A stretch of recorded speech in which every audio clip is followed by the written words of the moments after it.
और आप लोग एक बार अपना फ़ोन साइलेंट कर लीजिएगा, बीच में फ़ोन बजता है तो डिस्टरबेंस हो जाती है। ठीक है, हम लोग अभी तक जो भी डिस्कशन किए थे एक बार मैं शुरू से बताऊं, बीच में कुछ लोगों का एब्सेंट भी हो गया था क्लास। तो हम लोग थोड़ा सा बिजनेस से स्टार्ट किए थे कि अकाउंट्स करने से पहले हम लोगों को बिजनेस समझना होता है। अगर आप बिजनेस स्ट्रेटेजी को समझते हो तभी तो आप ये समझते हो ना कि अकाउंट्स की ज़रूरत कहाँ पर पड़ने वाली है। तो फर्स्ट क्लास तो हमारा इवेंट और बिजनेस ट्रांजेक्शन के ऊपर डिस्कशन हुआ था। उसके बाद हम लोग समझे थे कि ये बिजनेस ट्रांजेक्शन को अकाउंट्स में रिकॉर्ड करने के लिए हम लोगों को कुछ अकाउंटिंग सिस्टम फॉलो करना पड़ता है। तब हम लोग किसके बारे में स्टार्ट किए थे पढ़ना? तब हम लोग पढ़ना शुरू किए थे अकाउंट्स के बारे में, कुछ रूल्स के बारे में। गोल्डन रूल था, ब्रिटिश रूल था, मॉडर्न रूल था ना।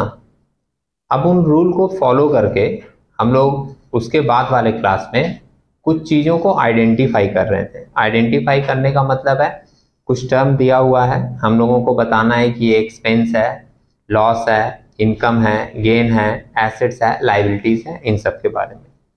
और इसके साथ साथ हम लोग इसके बारे में भी देखे थे कि उन सारे आइटम को फॉलो करके हम लोग ये निकालते थे कि ये कौन से अकाउंट से बिलोंग करेगा, मतलब पर्सनल अकाउंट होगा या रियल अकाउंट होगा या नॉमिनल अकाउंट होगा। ठीक है, तो ये सारी चीज़ें अभी तक हम लोग करके आए थे। अभी आज के क्लास में कुछ पुरानी बातों पर ही हम लोग डिस्कशन करेंगे। पुराने मतलब कुछ टर्म क्वेश्चन में अभी आप देखोगे जिसके बारे में आपको बताना है ये किस अकाउंट से बिलोंग करता है। ये चीज़ थोड़ा क्लियर होने के बाद तब हम लोग जाएंगे आगे थोड़ा, जिसमें हम लोग देखेंगे कि एक ट्रांजेक्शन को अगर दो पार्ट में बांटना है कि इसमें से कौन सा डेबिट होगा और कौन सा क्रेडिट होगा, वो किस तरीके से होगा वो हम लोग जाएंगे इसके बाद। ठीक है, जिन लोगों का क्लास अब्सेंट हुआ है वो लोग भी एक बार देख लेंगे जो हम लोग लास्ट डे किए थे अकाउंट्स कैटेगराइज करने का, कि ये टर्म आपको पढ़ना है और बताना है कि ये पर्सनल अकाउंट में जाएगा या रियल अकाउंट में जाएगा या नॉमिनल अकाउंट में जाएगा। ठीक है, एक बात मैं फिर से मेमोराइज करा दूं आप लोगों को, पर्सनल अकाउंट पहचानने का सिंपल सा 10 पॉइंट आपको लिखवाया गया था, जिसमें हम लोगों का 10 पॉइंट क्या क्या था। पहला था नेम ऑफ ए पर्सन, किसी व्यक्ति का नाम अगर हुआ तो, जैसे हम हैं, आप हैं। Name of A firm, firm का मतलब आपको बताया गया था partnership business. Name of A company, किसी कंपनी का नाम जैसे टीसीएस, विप्रो, ठीक है, ITC. Name of A bank, किसी बैंक का नाम जैसे एसबीआई, एचडीएफसी, पीएनबी। ठीक है, ये चार चीजें थी। उसके बाद था कैपिटल ड्राइंग्स, अगर कैपिटल और ड्राइंग्स वर्ड भी आता है तो उसको हम लोग किसके अंदर लेते हैं? पर्सनल अकाउंट के अंदर। और इन 6 के अलावा 4 और पॉइंट्स थे, प्रीपेड एक्सपेंसेस, आउटस्टैंडिंग एक्सपेंसेस, और क्या था? Accrued income, pre received income. अगर ये 10 पॉइंट आपके दिमाग में है तो आप लाइन पढ़ के पहचान लोगे कि ये कौन सा अकाउंट से बिलोंग कर रहा है? पर्सनल अकाउंट से बिलोंग कर रहा है। ठीक है, और इसी तरीके से जैसे आप पर्सनल अकाउंट का लिखे थे आइडेंटिफिकेशन, अगर आप रियल अकाउंट के बारे में देखोगे तो उसमें सिर्फ 3 ही वर्ड था। अगर आपको कैश दिखाई देता है, गुड्स दिखाई देता है, एसेट्स दिखाई देता है, आप जान जाओ कि ये कौन सा अकाउंट से बिलोंग कर रहा है? रियल अकाउंट से। और अगर आपको 4 टर्म में से कोई आइटम दिखाई देता है तो आप बोल दोगे कि ये कौन सा अकाउंट है? नॉमिनल अकाउंट है। वो 4 टर्म कौन सा था? Expenses, losses, income, gain. अगर ये 4 टर्म में से कोई टर्म दिखाई देता है तो आप बोल दोगे कि ये कौन सा अकाउंट है? नॉमिनल अकाउंट से बिलोंग करने वाला आइटम है। क्लियर है? ये बेसिक चीजें हैं, जब आपको पढ़ाई जाती हैं एक बार थोड़ा सा घर में जाकर उसको देखोगे, चीज आपको क्लियर मिलेगा। अब हम लोग एक बार क्वेश्चन में आते हैं। क्वेश्चन देखिएगा, आपको भेजा गया था 35 नंबर। 35 नंबर क्वेश्चन में मेंशन क्या कर रहा है? चारों क्वेश्चन सीरियल वाइज एक ही चीज पूछा है, हम लोग बैक टू बैक थोड़ा प्रैक्टिस कर ले रहे हैं। ठीक है, लेकिन फर्स्ट लाइन पढ़ के देख लीजिए कि इसमें पूछा क्या है। फर्स्ट वाले लाइन में 35 पर क्या लिखा है? Classify the following accounts according to the golden rule. Golden rule के हिसाब से आप क्लासीफाई करके बताइए कि ये आइटम किस अकाउंट से बिलोंग करने वाला है, मतलब पर्सनल है, रियल है या नॉमिनल। ठीक है, किस रूल को फॉलो करके बोला है? गोल्डन रूल को। दिख रहा है? अभी बाद वाले सम्स में बोल दिया है कि आप ब्रिटिश रूल को फॉलो करके बोलो, उसके बाद वाले सम्स में बोल दिया आप ट्रेडिशनल अप्रोच को फॉलो करके बोलो। समझ रहे हैं मेरी बात? वो सिर्फ वर्ड बदल रहा है। वर्ड बदल रहा है लेकिन मीनिंग सबका सेम है। जब आपको लिखवाया गया था, आपने देखा था हमने लिखवाया गोल्डन रूल और ब्रिटिश रूल लिखवाए थे ना, उसी को हम लोग ट्रेडिशनल अप्रोच भी बोलते हैं। और अगर मान लीजिए ये दे देता मॉडर्न रूल और कहीं दे देता अमेरिकन रूल, तो दोनों का मतलब क्या है, सेम।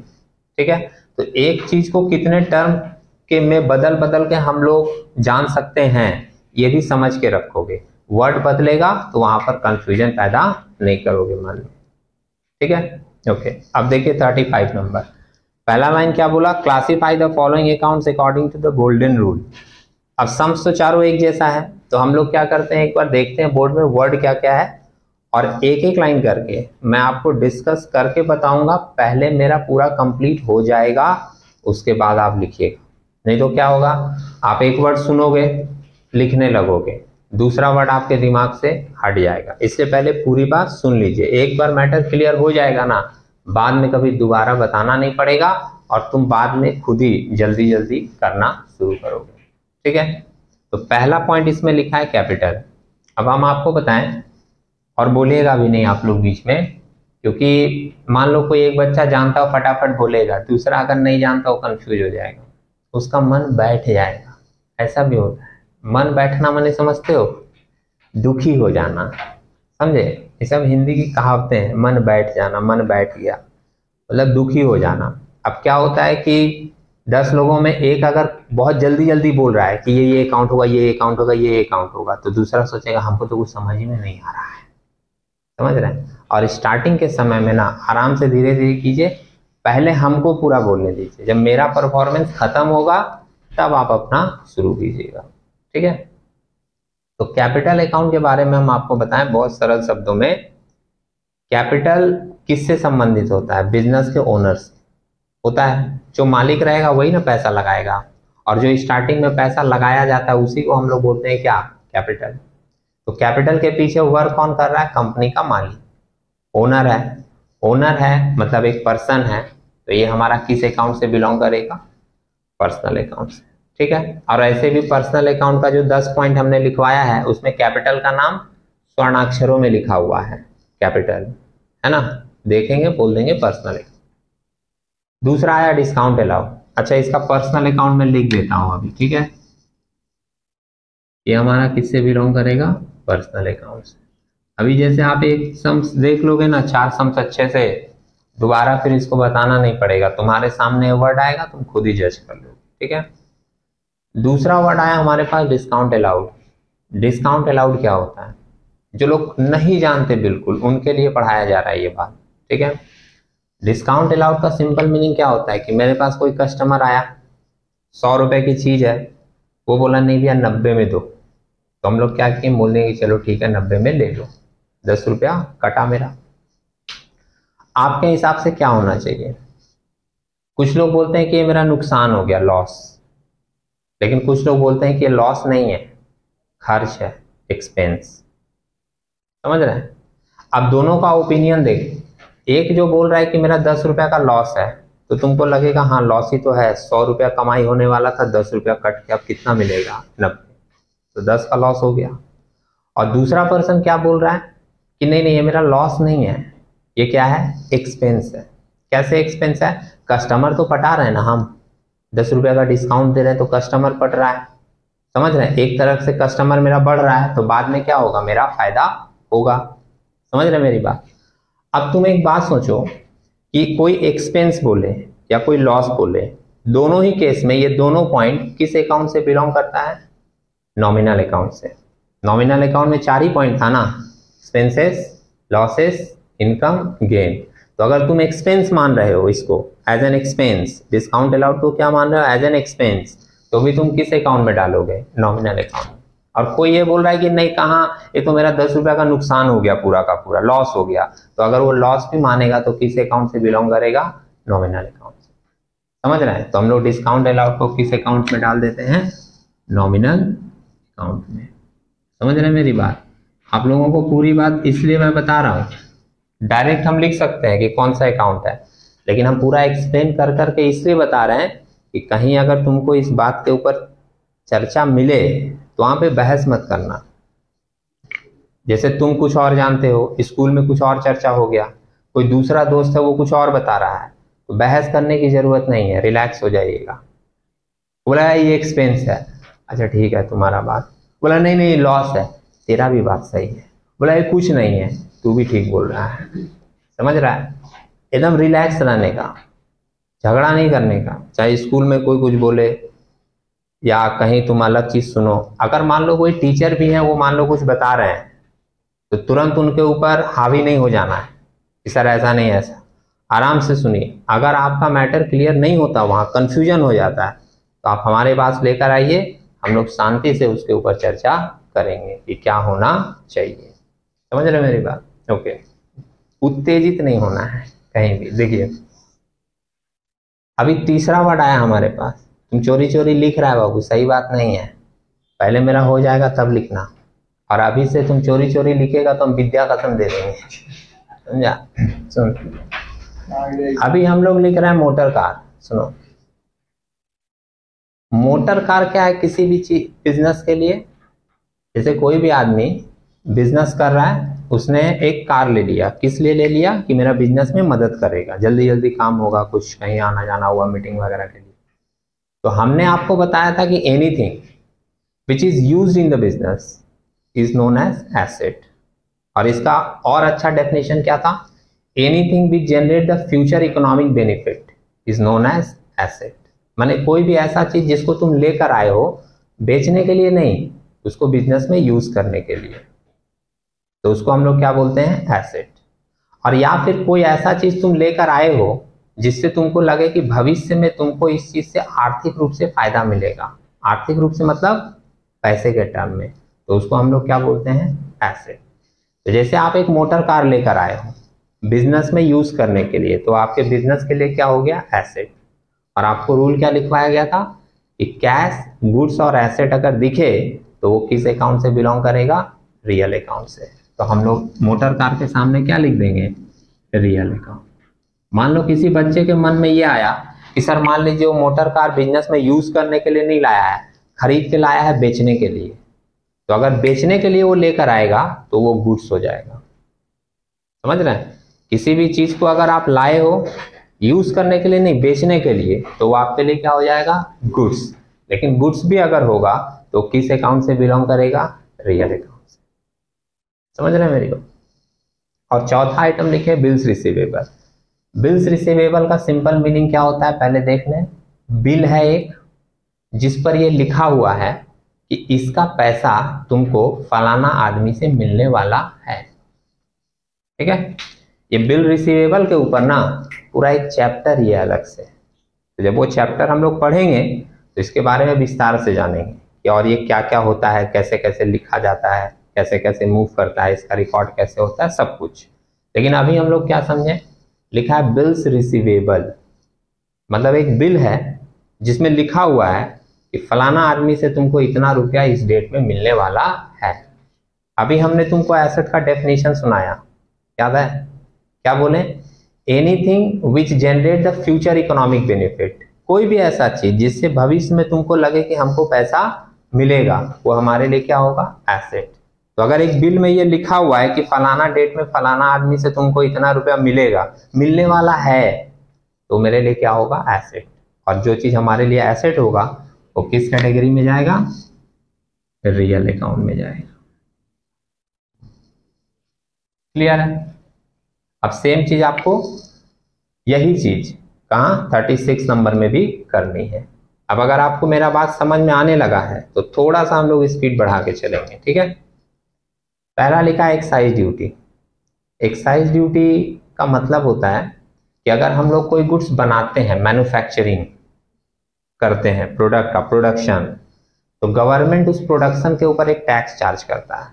उस टैक्स को हम लोग नाम देते हैं एक्साइज ड्यूटी।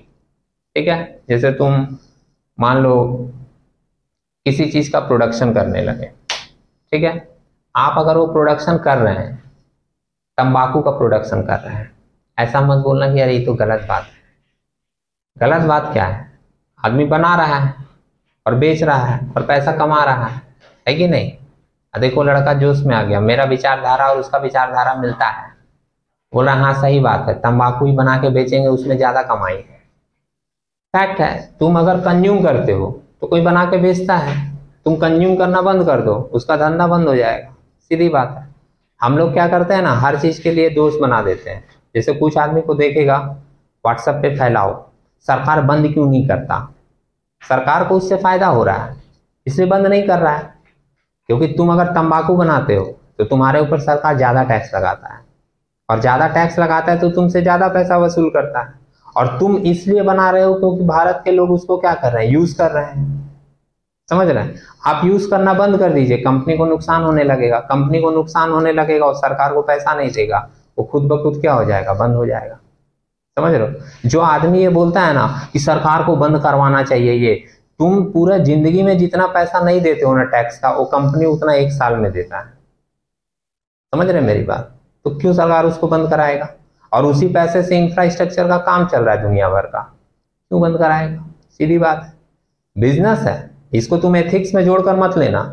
जैसे ये सोच रहा है कैसा टीचर है तंबाकू बनाने सिखा रहा है, ऐसा मत सोचना। बिजनेस है, स्ट्रेट फॉरवर्ड बात बोल रहे हैं। समझ रहे मेरी बात? कर देखिए, तो एक्साइज ड्यूटी का मतलब क्या हो गया कि अगर आप प्रोडक्शन करते हैं तो उस प्रोडक्शन के ऊपर गवर्नमेंट चार्ज करती है एक टैक्स, जिसको हम लोग नाम देते हैं एक्साइज ड्यूटी। तो ये तो हमारा खर्च हो गया भाई, और खर्च हो गया तो किस अकाउंट में चला जाएगा? हाँ बोलिए, नॉमिनल अकाउंट में। ठीक है, ड्राइंग्स के लिए तो सिंपली लिखा हुआ था किसके अंदर में, पर्सनल अकाउंट के अंदर में, है ना। बैंक भी किसके अंदर लिखा हुआ था, पर्सनल। अभी मैंने बताया 10 पॉइंट याद कर लोगे फटाफट पहचान जाओगे कि कौन पर्सनल है और कौन रियल है। अब्दुल लोन, अब्दुल नाम आ गया ना, नाम आ गया तो किसका हो जाएगा, ये कौन सा अकाउंट, पर्सनल अकाउंट। बैड डेप्ट आपका नॉमिनल अकाउंट होता है। पूछोगे नॉमिनल अकाउंट कैसे होता है भैया, सीधी सी बात, मीनिंग पहले समझिए। आपका कुछ गुड्स एक आदमी को बेचा गया था उधार में, समझे। जैसे तुम एक बिजनेस शुरू किए और तुम हमको 10,000 का माल बेचे, हम बोले यार हम पैसा अभी नहीं देंगे, 1 महीना बाद देंगे, और तुम सोचे हाँ सरी तो हैं दे ही देंगे, विश्वास करके तुम दे दिए हमको 10,000 का उधार में माल। अभी हम क्या किए, ट्यूशन व्यूशन मेरा चल नहीं रहा था तो सेंटर वेंटर यहाँ बंद किए, और बंद करके हम अपना बोरिया बिस्तर बांध के चल दिए दूसरे शहर में। तो हम तो अपना सेंटर बंद करके गए, साथ ही साथ तुम्हारा 10,000 रुपया का माल भी हाँ खा लिए। बेचारा दिल का साफ आदमी है, साफ साफ बोलता है, समझे। ऐसा नहीं बोला कि 10,000 रुपया का माल मेरा लेकर चले गए, शब्द जो है साफ प्रयोग किया, 10,000 का माल खा लिए। ये जो पैसा मैं तो खा लिया लेकिन तुम्हारा तो 10,000 डूबा। तो ये जो पैसा हम लोगों का कस्टमर डुबा देता है ना, इसी को हम लोग सरल भाषा में अकाउंट्स में बोलते हैं बैड डेट। समझ रहे हो? लेकिन एक बात ध्यान रखना, एक कस्टमर ही डुबाएगा। जैसे तुम्हारा पॉकेट मारी हो गया, गोडाउन में तुम्हारा आग लग गया, इन सब से जो नुकसान होता है उसको हम लोग बैड डेट नहीं बोलते हैं। समझ रहे मेरी बात? कस्टमर जो पैसा मारेगा उसी को हम लोग नाम देंगे बैड डेट। तो लॉस है ना, लॉस है तो किस अकाउंट में चला जाएगा, नॉमिनल अकाउंट में। स्टेशनरी मेरा खर्च होता है तो खर्च भी मेरा किस में चला जाएगा, नॉमिनल अकाउंट में। स्टेशनरी का मतलब क्या है, जैसे आप कॉपी पेन कलम खरीदे, तो ये सारी चीजें अगर हम खरीद रहे हैं, पेमेंट कर रहे हैं, उन चीजों को हम लोग बोलते हैं स्टेशनरी। और क्या है, एक्सपेंस है तो किस में चला जाएगा, नॉमिनल। क्लियर है? अब देखो थोड़ा सा और आगे आपको समझ में आएगा। परचेज हमारा खर्च हो जाता है तो किस में चला जाएगा, नॉमिनल अकाउंट में। सेल से हम लोग कमाई करते हैं, रेवेन्यू, किस में चला जाएगा, इनकम गेन होगा तो नॉमिनल अकाउंट में। इसमें देखो डाउट में मत आना, रिटर्न आउटवर्ड का मीनिंग मैंने पहले ही बताया था। आउटवर्ड मतलब तुम्हारे पास से माल बाहर जा रहा है, समझे। और कैसा माल जा रहा है, रिटर्न मतलब तुमने जो माल खरीदा था उसको तुम क्या कर रहे हो, दूसरे को रिटर्न कर दे रहे हो। खरीदा था मतलब परचेज, उसी को क्या कर रहे हो, रिटर्न कर दे रहे हो। परचेज तुम्हारा किससे रिलेटेड है? नॉमिनल अकाउंट से। तो इसका जो रिटर्न होगा ना वो भी किससे रिलेटेड होगा? नॉमिनल अकाउंट से। ठीक है। स्टॉक, स्टॉक के बारे में आपको साफ लिखवाया गया था, गुड्स है तो गुड्स आपका किस अकाउंट में आएगा? रियल अकाउंट में। एडवर्टीजमेंट आपका खर्च होता है, खर्च किस में चला जाएगा? नॉमिनल अकाउंट में। अभी एक बच्चा बोल रहा था कि सर हम लोग एडवर्टाइजमेंट करेंगे तो बाद में तो उसका बहुत कमाई भी तो आएगा, लेकिन कमाई तो बाद में आएगा ना। अभी क्या हो रहा है? एडवर्टीजमेंट करवा रहे हो दुनिया भर का, तो उसके ऊपर तुम्हारा क्या हो रहा है? पैसा तो जा रहा है ना। तो अभी वो किस में लिया जाएगा? एक्सपेंस। ठीक है। और एक्सपेंस होगा तो नॉमिनल अकाउंट। डेटर हम लोग बोल देते हैं पर्सनल अकाउंट। क्यों बोल देंगे पर्सनल अकाउंट? डेटर का मतलब होता है कस्टमर। तुम लोग जिसको आम भाषा में बोलते हो ना कस्टमर, कस्टमर किसको बोलते हो? जिसको तुम लोग माल बेचते हो, बोलते हैं ना, उसी को हम लोग अकाउंट्स की भाषा में बोलते हैं डेटर्स। ठीक है। और डेटर जो व्यक्ति है, एक पर्सन बिलोंग्स कर रहा है, किसी को माल बेचे, एक पर्सन होगा, उसको हम लोग नाम देंगे डेटर्स और किसके अंदर रखेंगे? Personal account. ठीक है। लास्ट एक देखिए, आप लोग भी अब बता सकते हो। रिटर्न इन वर्ड लिखे हैं, क्वेश्चन नंबर 38। छोड़ दे पेन, पेन कहाँ चला जाएगा उठ के, बाद में उठा लेना। क्वेश्चन नंबर 38, 38 का फर्स्ट नंबर क्या लिखे हैं? Return inward. जैसे वहां आपको बताया गया था रिटर्न आउटवर्ड, मतलब आपने खरीदा था, अब उसको बाहर रिटर्न कर रहे हो। इसमें लिखा है रिटर्न इनवर्ड, इसका मतलब तुमने सेल किया था, सेल किया था, वो रिटर्न तुम्हारे पास आया है ना। तो सेल्स तुम्हारा किससे रिलेटेड था? नॉमिनल अकाउंट से। तो रिटर्न इनवर्ड भी किससे रिलेटेड होगा? नॉमिनल अकाउंट से। ठीक है। तो यहां पर अपने लिख देंगे नॉमिनल अकाउंट। इंपोर्ट, इंपोर्ट भी होगा तुम्हारा नॉमिनल अकाउंट। अगर तुम सुन रहे हो मेरी बात तो बता दे, परचेज आप लिखे हो ना नॉमिनल अकाउंट में, दिख रहा है आपको? परचेज का मतलब होता है आप अगर with in the boundary of the country खरीद रहे हो तो हम लोग बोलते हैं परचेज। लेकिन जब हम लोग दूसरे देश से माल खरीद के मंगवाते हैं ना तो उसको हम लोग बोलते हैं इंपोर्ट। समझ रहे मेरी बात? परचेज ही है, लेकिन क्या है, दूसरे देश से अगर माल खरीद के मंगवाते हैं तो उसको हम लोग नाम देते हैं import. Loss on sale of fixed assets, loss word दिख ही रहा है, तो लॉस किससे रिलेटेड होता है? नॉमिनल अकाउंट से। फिक्स्ड एसेट्स, एसेट है ना, बोलो, रियल अकाउंट होगा। क्रेडिटर्स, जैसे आपको यहाँ डेटर का मतलब बताया गया था, दिखा था, डेटर मतलब कस्टमर, तो जिससे हम लोग माल खरीदते हैं ना उसको बोलते हैं क्रेडिटर्स। जिसको आप लोग आम भाषा में क्या बोलते हो पता है? सप्लायर। सप्लायर मैंने समझते हैं, सप्लायर कौन होता है? जिससे हम लोग माल खरीदते हैं। तो जिससे आप फिक्स्ड एसेट खरीदे वो है आपका कौन? क्रेडिटर्स। ठीक है। तो इसके पीछे एक पर्सन होगा, कोई व्यक्ति तो होगा जिससे आप खरीदे होगे, तो ये कौन सा अकाउंट हो जाएगा?